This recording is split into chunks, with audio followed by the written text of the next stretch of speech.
உலகத்தை அறிந்தவன் துணிந்தவன் அவனே கவலை இல்லாத மனிதன். வணக்கம், வெல்கம் டு வாட்ஸ்அப் தமிழா. கவலை அப்படிங்கிறது ஒரு மிகப்பெரிய நோயாய் மாறிக்கொண்டிருக்கிறது. இது இன்றைக்கி மட்டுமில்லை, காலமாக பல ஆயிரக்கணக்கான காலங்களாகவே இந்த கவலை அப்படிங்கிற நோய் மனுஷனுக்கு இருந்தது. இது எப்படியெல்லாம் ஒரு மனுஷனுடைய உடலையும் அவனுடைய ஹெல்த்தையும் பாதிக்கிறது, இதிலிருந்து வெளிவருவதற்கு நாம் செய்ய வேண்டிய வழிமுறைகள் எல்லாம் என்ன, அதற்கான சில புத்தகங்கள்லாம் இருக்குது. அதில் நிறைய வழிமுறைகளை கொடுத்துருக்குறாங்க. அதையெல்லாம் பற்றி நம்ம இந்த வீடியோவோட ஷார்ட் அண்ட் ஸ்வீட்டாக பார்க்கலாம் அப்படின்னு சொல்லி இந்த வீடியோவை ஒரு புதிய முயற்சியாக தொடங்கியிருக்கேன். இந்த வீடியோவை நீங்கள் நம்மளோட சேனலுக்கு புதுசாக இருந்தால் போய் சப்ஸ்கிரைப் பண்ணிக்கோங்க. அதே போல் நீங்கள் ஒரு ஆசிரியராக இருக்கலாம், அல்லது ஒரு கல்லூரியில் பேராசிரியராக வேலை பார்த்து கொண்டிருக்கலாம், அல்லது உங்களுடைய குழந்தைகளுக்கு கூட இந்த மாதிரியான விஷயங்களை எல்லாம் நீங்கள் ஃபார்வேர்டு பண்ணலாம். 1912 மருத்துவத்துக்காக நோபல் பரிசு பெற்ற டாக்டர் அலெக்சிஸ் கெரால் அப்படிங்கிறவர் என்ன சொல்கிறாருன்னா, கவலைகளை கையாள தெரியாத மனிதன் இளமையிலேயே மரணிக்கிறான் அப்படின்னு சொல்கிறாரு. ரீசெண்டாக படித்த ஒரு ஷாக்கிங்கான ஸ்டாட்டிஸ்டிக்ஸ் என்னென்னா, 2ஆம் உலகப் போரில் சண்டை போட்டு உயிரிழந்த வீரர்களுடைய எண்ணிக்கை 7.5 லட்சம். ஆனால் அதே காலத்தில் இதய நோயால் இறந்த அமெரிக்கர்களுடைய எண்ணிக்கை 20 லட்சம். அதில் பாதி பேர், 10 லட்சம் பேருக்கு இதய நோய் வருவதற்கான காரணம் கவலையும் ஸ்ட்ரெஸ்ஸும் தான். வரலாற்றிலேயே அதிக பேரை கொன்று குவிச்ச ஒரு நிகழ்வு 2ஆம் உலகப் போர். அந்த போர் நடந்துக்கிட்டு இருந்த அதே காலகட்டத்தில் அந்த போரை விட அதிகமான பேரை கொன்று குவிச்சிருக்குது இந்த ஸ்ட்ரெஸ் அண்ட் கவலை. அதே போல் தற்கொலையினால் சாகிறவங்களுடைய எண்ணிக்கையும் அதிகமாக இருக்குது. சூசைட் பண்ணிக்கிட்டு சாகிறவங்களுக்கு கவலையையும் ஸ்ட்ரெஸ்ஸையும் தவிர வேறு எந்த பிரச்சனையும் இருந்திருக்க முடியாது. இப்போ நமக்கு வந்த கொரோனா வைரஸ் அல்லது வேறு காலகட்டங்களில் வரக்கூடிய நோய்களை விட மிக கொடுமையான நோய் இந்த கவலை தான். இந்த போர், நோய் தொற்று இதெல்லாம் அப்பப்போ நடக்கக்கூடிய ஒரு நிகழ்வு. ஆனால் மனித நாகரிகம் தோன்றிய காலத்திலிருந்து ஒவ்வொரு ஆட்களையும் கொன்று குவிச்சுக்கிட்டு இருக்கிறது இந்த ஸ்ட்ரெஸ் அண்ட் ஒரிஸ். இந்த ஸ்ட்ரெஸ் ரிலேட்டட் டிசீஸ்லாம் இப்போ தான் வந்திருக்கு, மனித நாகரிகம் தோன்றினப்போ இதெல்லாம் இல்லை அப்படின்னு சொன்னால் அது தவறு. 2500 வருஷத்துக்கு முன்னாடி கிரேக்க தத்துவ ஞானி பிளேட்டோ சொன்ன ஒரு விஷயம் என்னென்னா, மருத்துவர்கள் செய்யக்கூடிய மிகப்பெரிய தவறு ஒருத்தருடைய நோயை மன ரீதியாக குணப்படுத்தாமல் அவங்க உடம்பை மட்டும் குணப்படுத்த நினைக்கிறது தான் அப்படின்னு சொல்கிறாரு. இதிலிருந்து நாம் தெரிஞ்சுக்கிறது என்ன அப்படின்னா, உடல் ரீதியான நோய்க்கு அப்போத்திலிருந்தே மன ரீதியான காரணங்கள் இருந்துக்கிட்டு தான் இருக்குது. இந்த வீடியோவில் நம்ம என்ன தெரிஞ்சுக்க போகிறோம்னா, கவலை எவ்வளவு பெரிய கொடிய நோய் அப்படிங்கிறத புரிஞ்சுக்கிட்டு, செகண்ட்லி அந்த கவலையை ஒழிக்கிறதுக்கு எந்த வகையான புத்தகங்களை எல்லாம் படிக்கலாம், அது எந்த மாதிரியான கான்செப்டில் எழுதப்பட்டிருக்கு அப்படிங்கிறத தெரிஞ்சுக்க போகிறோம். டாக்டர் அலெக்சிஸ் கெரால் ஏன் கவலைகளை கையாள தெரியாத மனிதன் இளமையில் மரணிக்கிறான் அப்படின்னு சொல்கிறாரு. கல்ஃப் கொலரடோ சாண்டஃபின் ஹாஸ்பிட்டல் அசோசியேஷனோட சீஃப் டாக்டர் OS கோபர் அப்படிங்கிறவர் மிக முக்கியமான ஸ்டாட்டிஸ்டிக்ஸை வெளியிடுறாரு. அதில் அவர் சொல்கிறாரு, இன்றைக்கி ஹாஸ்பிட்டலுக்கு போயிட்டுருக்கிற 70% பேஷண்ட்ஸ் தங்களை தாங்களே குணப்படுத்திக்க முடியும். அதுக்கு அவங்க செய்ய வேண்டிய ஒரே விஷயம் கவலை, ஸ்ட்ரெஸ், டென்ஷன், இது மூணுத்தையும் கையாள கற்றுக்கணும் அப்படின்னு சொல்லியிருக்காரு. அவர் இப்படி சொல்கிறது மூலயமா அவங்களுக்கு இருக்கக்கூடிய நோய் கற்பனை அப்படின்னு சொல்லலை.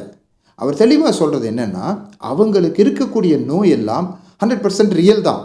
ஆனால் அந்த நோய் வருவதற்கு காரணம் அவங்களுடைய கவலை தான் அப்படிங்கிறாரு. டாக்டர் ஜோசப் மாண்டிக் அப்படிங்கிறவர் நர்வஸ் ஸ்டொமக் ட்ரபிள் அப்படின்னு ஒரு புக் எழுதுகிறாரு. அந்த புக்கில் அவர் சொல்கிறாரு, ஸ்டொமக் அல்சர் வர்றதுக்கு மிக முக்கியமான காரணம் கவலை தான். நீங்கள் கவலைப்படும் போது அது உங்களுடைய டைஜஸ்டிவ் சிஸ்டத்தை பாதித்து உங்களுடைய செரிமான சுரப்பிகளை பாதிக்குது அப்படின்னு சொல்கிறாரு. அவரோட புத்தகத்திலேயே அவர் இதைத்தான் கன்க்ளூட் பண்ணியிருக்காரு. உங்களுக்கு ஸ்டொமக் அல்சர் வர்றதுக்கு காரணம் நீங்கள் என்ன சாப்பிட்றீங்க அப்படிங்கிறது இல்லை, உங்களை எது சாப்பிட்டுக்கிட்டு இருக்கு அப்படிங்கிறது தான். அதனால் ஒரீஸ் அண்ட் ஸ்ட்ரெஸ் உங்களை சாப்பிடாமல் பார்த்துக்கோங்க அப்படின்னு சொல்லி புத்தகத்தையே முடிச்சிருக்காரு. அமெரிக்காவோட மிகப்பெரிய நான் ப்ராஃபிட் ஆர்கனைசேஷனான மாயோ கிளினிக்கில் சில ரிசர்ச் பண்ணுறாங்க. 15,000 ஸ்டொமக் ரிலேட்டட் டிசீஸ் இருக்கிற பேஷண்ட்ஸை வச்சு ரிசர்ச் பண்ணுறாங்க. ஒரு கருத்தை ஒன்று வெளியிடுறாங்க. 4 out of 5, அதாவது 80% ஆஃப் த பீப்புளுடைய நோய் வர்றதுக்கு காரணம் கவலை, ஸ்ட்ரெஸ், வெறுப்பு, மனக்கசப்புன்னு சொல்கிறாங்க. 176 பிஸ்னஸ் எக்ஸிக்யூட்டிவை ஸ்டடி பண்ணுறாங்க. அதன் மூலிமா அவங்க சொல்கிறது என்னென்னா, 4ல் 3 பிஸ்னஸ் எக்ஸிக்யூட்டிவ்க்கு அவங்களுடைய 45 வயசுக்கு உள்ளேயே இந்த 3ல் ஒரு வியாதி வரும் அப்படின்னு சொல்கிறாங்க. அவங்க சொன்ன 3 வியாதி ulcer, heart disease, high blood pressure. இது வர்றதுக்கு காரணம் அவருடைய ஒர்க் ப்ரெஷரும் ஒர்க் டென்ஷனும் தான் அப்படின்னு சொல்லியிருக்காங்க. இப்படி உலகத்தையே ஜெயிச்சு நம்மளோட ஹெல்த்தை விட்டுட்டு அதனால் என்ன ப்ராஃபிட், சக்ஸஸ் தான் ப்ராஃபிட் அப்படின்னு நீங்கள் சொன்னீங்கன்னா அதுக்கும் ஒரு ஸ்டடீஸ் பண்ணியிருக்காங்க. பிஸ்னஸ் எக்ஸிக்யூட்டிவ்ஸ் அண்ட் ரோட்டில் துப்புரவு பணி செய்யக்கூடிய தொழிலாளர்கள் 2 பேருக்கும் சில கொஷின்ஸை கொடுத்து யார் சந்தோஷமாக வாழ்கிறாங்க அப்படின்ற ஸ்டடீஸை பண்ணுறாங்க. அதன் மூலிமா என்ன சொல்கிறாங்கன்னா, பிஸ்னஸ் எக்ஸிக்யூட்டிவ்ஸை விட ரோட்டில் துப்புரவு பணி செய்கிறவங்க தான் இரவு நிம்மதியாக தூங்குறாங்க. 3 வேளை சாப்பாட்டை அவசரப்படாமல் சுவைச்சி சாப்பிட்டுக்கிட்டு இருக்காங்க. தன்னுடைய குடும்பத்தோட நிம்மதியான நேரத்தை செலவழிக்கிறாங்க அப்படின்னு சொல்லியிருக்காங்க. இப்போ நீங்கள் சொல்லுங்கள், 2 பேரில் யார் சக்ஸஸ்ஃபுல்லாக இருக்கிறாங்க?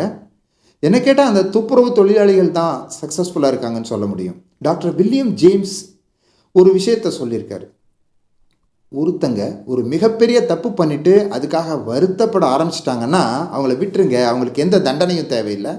ஏன்னா அவங்க வருத்தப்படும் போது அவங்களுடைய நர்வஸ் சிஸ்டமே அவங்களுக்கு மரண தண்டனையை கொடுத்துரும் அப்படிங்கிறாரு. சித்த மருத்துவரான டாக்டர் சிவராமன் அவர்களுடைய புத்தகத்தையோ அல்லது அவருடைய ஸ்பீச்சஸையோ தொடர்ந்து பார்க்குறவங்களுக்கு ஒரு விஷயம் தெரியும். அவர் அடிக்கடி ஒரு விஷயம் சொல்லிக்கிட்டே இருப்பார். இந்தியாவில் தான் உலகத்திலேயே வாழ்வியல் நோய்கள் அதிகம் அப்படின்னு சொல்லியிருக்காரு. அதுக்கு முக்கியமான காரணம் நம்முடைய உணவு பழக்கம், அது இல்லாமல் நம்முடைய ஸ்ட்ரெஸ் அப்படிங்கிறாரு. அவர் இன்னொரு கொடுமையான ஒரு விஷயத்தையும் சொல்லியிருக்காரு. இன்றைக்கி இந்தியாவில் வாழ்ந்துக்கிட்டு இருக்கிற மக்கள் கூட்டம் தான் தனக்கு அடுத்த தலைமுறை சாக போகிறத நேரடியாக பார்க்கக்கூடிய மக்கள் கூட்டம்னு சொல்லியிருக்காரு. இது மட்டும் இல்லாமல் பல ஆய்வுகள் மூலமாக கவலை உடல் ரீதியான பல மாற்றங்களை கொண்டு வருது அப்படின்னு சொல்லியிருக்காரு. அதில் முக்கியமான சில விஷயங்கள் தைராய்டு ப்ராப்ளம், மெட்டபாலிசத்தில் நம்மளோட சேஞ்சஸ், இம்யூன் சிஸ்டத்தை பாதிக்கிறது, தோல் சுருக்கம், நம்மளுடைய முகப்பொலிவை பாதிக்கக்கூடியது. இதெல்லாம் இல்லாமல் ஏன் பல் சொத்தை வர்றதுக்கு கூட இது காரணமாக இருக்கலாம் அப்படின்ற ஒரு ஆய்வு சொல்லுது. இப்போ புரிஞ்சிருக்கும் டாக்டர் அலெக்சிஸ் கெரால் ஏன் கவலைகளை கையாள தெரியாத மனிதன் இளமையில் மரணிக்கிறார் அப்படின்னு சொல்கிறாருன்ட்டு. ஆனால் கவலைகளை எப்படி கையாளுறது, அதுக்கான சில புத்தகத்தையும் அந்த புத்தகத்தில் சொல்லியிருக்கக்கூடிய முக்கியமான கான்செப்ட்ஸையும் இங்கே நாம் சொல்ல போகிறோம். மார்க் மேன்சன் எழுதின subtle art of not giving, இந்த புத்தகத்தோட கான்செப்ட் பிரச்சனையே இல்லாத வாழ்க்கையை எதிர்பார்க்கறது தான் மிகப்பெரிய பிரச்சனை அப்படின்னு சொல்லியிருக்காரு. நமக்கு எப்போ சந்தோஷம் கிடைக்கும், நம்மக்கிட்ட இருக்கிற ஏதோ ஒரு பிரச்சனையை சால்வ் பண்ணும்போது தான் நமக்கு மிகப்பெரிய சந்தோஷம் கிடைக்கும். அப்போது நம்மக்கிட்ட நிறைய பிரச்சனைகள் இருக்கும்போது நிறைய சந்தோஷம் கிடைக்கிறதுக்கான வாய்ப்பு இருக்குது அப்படின்னு நினச்சி சந்தோஷப்படாமல் ஏன் கவலைப்படுறீங்க அப்படின்னு கேட்குறாரு. 2வது புத்தகம் பேல் கார்னி எழுதின how to stop worrying and start living. இந்த புத்தகத்தோட கோர் கான்செப்ட் என்னென்னா, நம்மளுடைய பிரச்சனையை ப்ராப்பராக டிஃபைன் பண்ணிட்டாலே ஒரு 50% கவலை போயிடும் அப்படின்னு சொல்கிறாரு. மீதி கவலையை போக்குறதுக்கு என்ன வழி, அந்த பிரச்சனையை சால்வ் பண்ண முடிஞ்சால் சால்வ் பண்ணுங்கள், அப்படி இல்லையா நம்மக்கிட்ட இருக்கக்கூடிய பல நல்ல விஷயங்களை நினச்சி நன்றி உணர்வோடு இருக்கணும் அப்படின்னு சொல்லியிருக்காரு. நன்றி உணர்வோடு இருக்கிறதே நம்முடைய கவலையை மறக்க செய்யக்கூடிய செயல்னு சொல்கிறாரு. 3வது புத்தகம் அப்டக்கிள் இஸ் த வே. இந்த புத்தகத்தோட கோர் கான்செப்ட் பிரச்சனைகள் தான் உங்களுடைய வெற்றியாக மாறப்போகுது, அப்புறம் ஏன் அந்த பிரச்சனையை நினச்சி நீங்கள் கவலைப்படணும், அதை நினச்சி சந்தோஷப்படலாமே அப்படின்னு சொல்கிறாரு. அடுத்த புத்தகம் டோனி ராபின்ஸ் எழுதின அவேக்கன் த ஜெயண்ட் வித்தின். நாம் பேசுகிற வார்த்தைகள் மூலியமாக, நம்மளுடைய எண்ணங்கள் மூலியமாக, நம்மளுடைய நம்பிக்கை மூலியமாக, நம்ம செய்யக்கூடிய செயல்கள் மூலியமாக கூட நம்மளுடைய நியூரல் சிஸ்டத்தையே மாற்ற முடியும் அப்படிங்கிறார். அப்படி மாற்றுறது மூலியமாக கவலைகள் மற்றும் பல நெகட்டிவ் எமோஷன்ஸை தூக்கி எறிய முடியும் அப்படின்னு சயின்டிஃபிக்கலாக ப்ரூவ் பண்ணுறாரு டோனி ராபின்ஸ். அடுத்த புத்தகம் ராபின் சர்மா எழுதின who will cry when you tie. ரொம்ப ஃபிலாசபியெல்லாம் இல்லை, ரொம்ப சைக்காலஜியெல்லாம் இல்லை. இந்த புக்கில் ரொம்ப சிம்பிளாக ஒரு 101 அட்வைஸ் அதில் கொடுக்கப்பட்டிருக்கிறது. இயற்கையை ரசிங்க, உங்களுக்கு தெரியாத ஆட்களுக்கு உதவி செய்யுங்க, கொஞ்ச நேரம் சைலண்ட்டாக இருங்க அப்படின்னு 101 டிப்ஸை கொடுத்துருக்காரு. இந்த புத்தகத்தோட கோர் கான்செப்ட் நமக்கு இருக்கக்கூடிய ஒரே வாழ்க்கையை அனுபவித்து வாழணும் அப்படின்னு ஒரு முடிவு எடுத்துட்டாலே உங்களுடைய கவலை பறந்து போயிடும் அப்படின்னு சொல்லியிருக்காரு. கவலை எவ்வளவு பெரிய கொடிய நோய் அப்படிங்கிறது உங்களுக்கு புரிஞ்சிருக்கும். அதை ஒழிக்கிறதுக்கு இந்த மாதிரியான புத்தகங்களை எல்லாம் வாங்கி படிக்கலாம். அது மட்டும் இல்லாமல் நம்மளோட சேனலை சப்ஸ்கிரைப் பண்ணி உடனே பெல் பட்டனையும் கிளிக் பண்ணிக்கோங்க. அதன் மூலமாக இது போல் தொடர்ந்து நிறைய நல்ல விஷயங்களை நம்ம இந்த சேனலில் பகிர்வோம். தேங்க்ஸ் ஃபார் வாட்சிங் WhatsApp Tamizha. See you in next video.